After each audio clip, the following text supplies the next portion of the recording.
कन्नौज के बारे में उन्होंने कहा था, और मैं जरूर नेता प्रतिपक्ष को बताना चाहूंगा कि आपके इत्र वाले मित्र तो बहुत कुछ गुल खिला रहे थे, लेकिन इत्र उद्योग के लिए ईमानदारी के साथ कार्य हम लोगों ने किया है। और मुझे लगता है कि अगर गाय का दूध के बजाय मुझे लगता है कि गौ माता की सेवा सचमुच किए होते नेता प्रतिपक्ष, तो संभवतः गाय माता की भाषा बोले भी होते, बड़ी सार्व बुद्धि से अपनी बात कहे होते। लेकिन भैंस के दूध का ज्यादा असर भाषण में दिखाई देगा, गाय कम था। लेकिन आपको गाय के गोबर में बदबू आती है, क्योंकि अगर आपने पूजा किया होता, गाय के गोबर को लक्ष्मी के रूप में रखा होता, तो भारत की समृद्धि का प्रतीक तो वहीं से प्रारंभ होता है।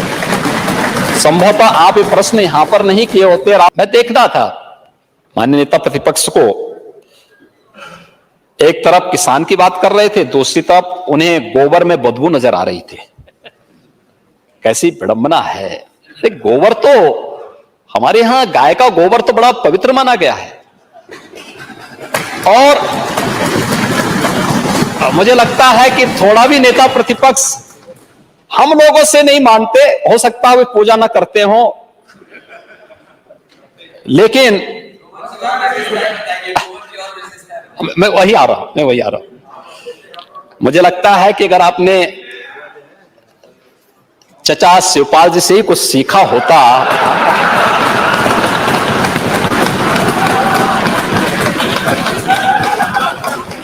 तो पूजा कैसे होती है, और पूजा में जब स्वीकार कर लेना,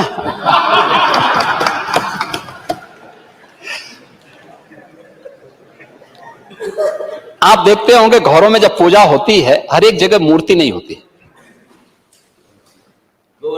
हाँ, गाय का गोबर। तो इसीलिए यही चाचा के संपर्क में आने का परिणाम है ये।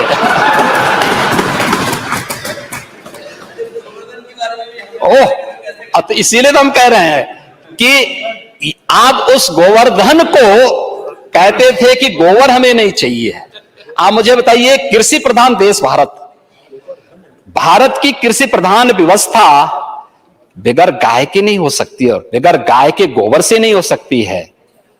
गाय के गोबर यानी ये पूजा से लेकर के, संस्कार से लेकर के, भारत की कृषि प्रधान व्यवस्था को जो हम लोग नेचुरल फार्मिंग के नए कार्यक्रम को लेकर के आ रहे हैं, ये नेचुरल फार्मिंग के साथ में तो चाहूंगा आप में से बहुत सारे माननीय सदस्य इसमें किसान हैं, प्रगतिशील किसान हैं।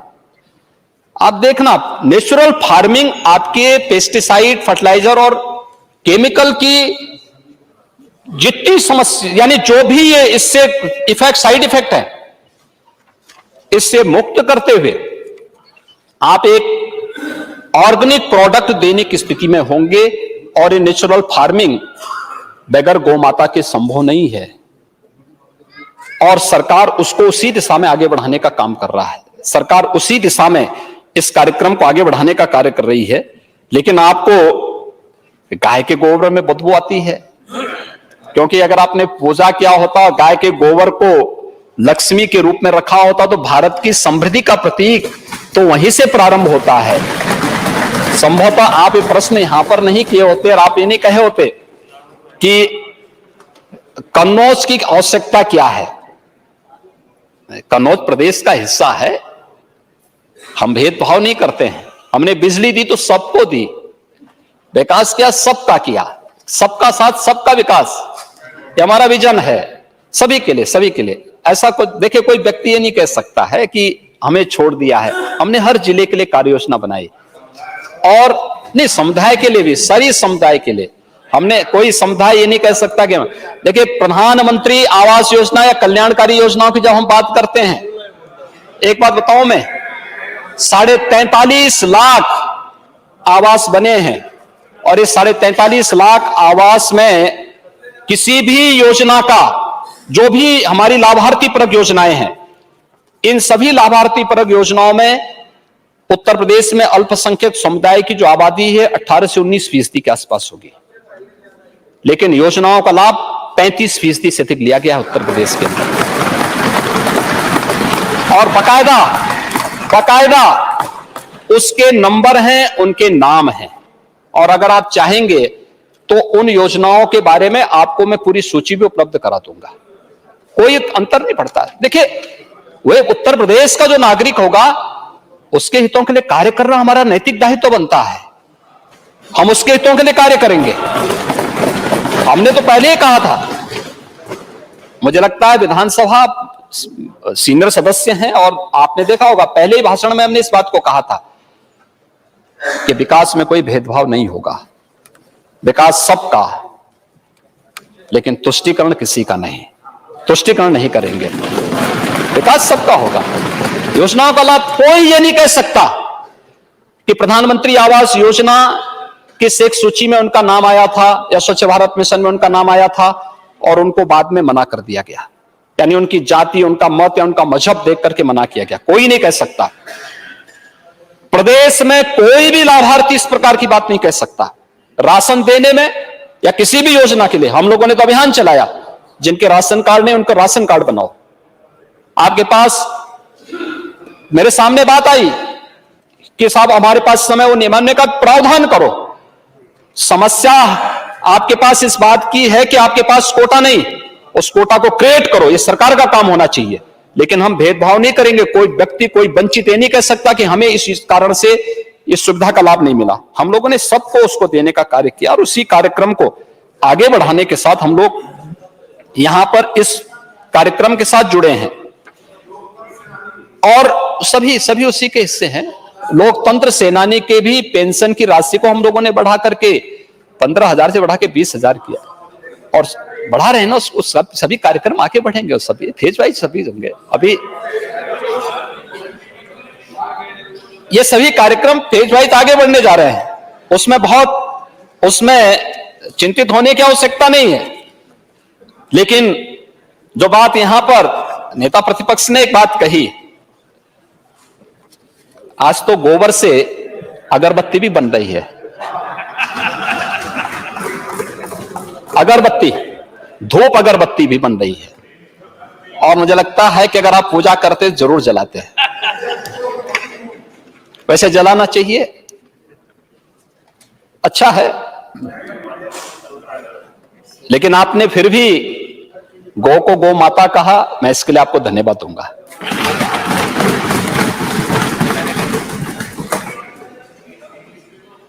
और गौ की रक्षा होनी चाहिए। अगर हमें प्राकृतिक खेती का यानी नेचुरल फार्मिंग के प्रधानमंत्री जी के विजन को जैसे ही धरातल पर उतारेंगे, बहुत सारे हमारे प्रगतिशील किसानों ने इस दिशा में कार्य प्रारंभ किया है, उसके अच्छे परिणाम सामने आए हैं, उसके ट्रेनिंग के कार्यक्रम चल रहे हैं और बजट में बुंदेलखंड को तो हम लोगों ने खासतौर पर इसके लिए चयनित किया, उसके लिए धनराशि की व्यवस्था की है।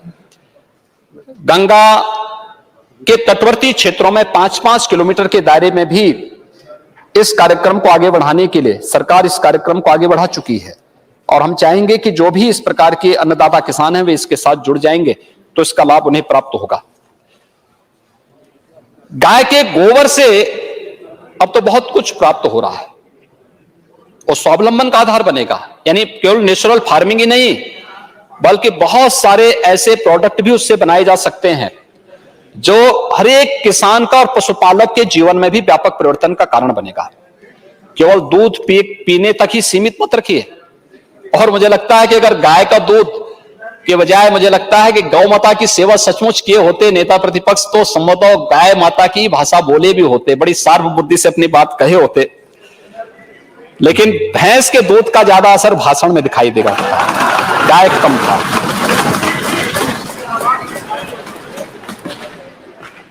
लेकिन फैट कंटेंट की दृष्टि से बहुत सारे लोग पसंद करते हैं और उनको जिस रूप में कार्य करना है तो लोग बोलते हैं तो भाई जिसकी लाठी उसकी भैंस, तो लोग उसी तर्ज पर काम करने में ज्यादा विश्वास करते हैं इसलिए। लेकिन कन्नौज की चिंता उन्होंने जरूर की, कन्नौज के बारे में उन्होंने कहा था और मैं जरूर नेता प्रतिपक्ष को बताना चाहूंगा कि आपके इत्र वाले मित्र तो बहुत कुछ गुल खिला रहे थे, लेकिन इत्र उद्योग के लिए ईमानदारी के साथ कार्य हम लोगों ने किया है। और जो कार्य हुआ है, हम लोगों ने वन डिस्ट्रिक्ट वन प्रोडक्ट में भी इत्र को कन्नौज के साथ ही जोड़ा है।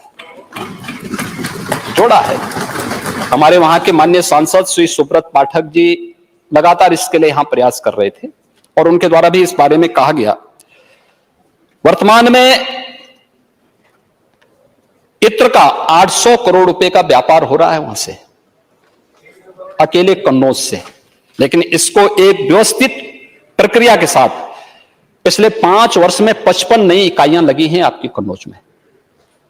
सरकार के द्वारा वन डिस्ट्रिक्ट वन प्रोडक्ट की योजना के अंतर्गत चयन करने के बाद, यद्यपि पहले से भी वहां इकाइयां थी, 375 इकाइयां वहां काम कर रही हैं। और कोरोना कालखंड में भी हम लोगों ने 2.7 मिलियन US$ के निर्यात यानी इत्र निर्यात किया गया है यहां से। ये उत्तर प्रदेश शासन की उस योजना को जो हम लोगों ने उस दौरान भी इसको थमने नहीं दिया है,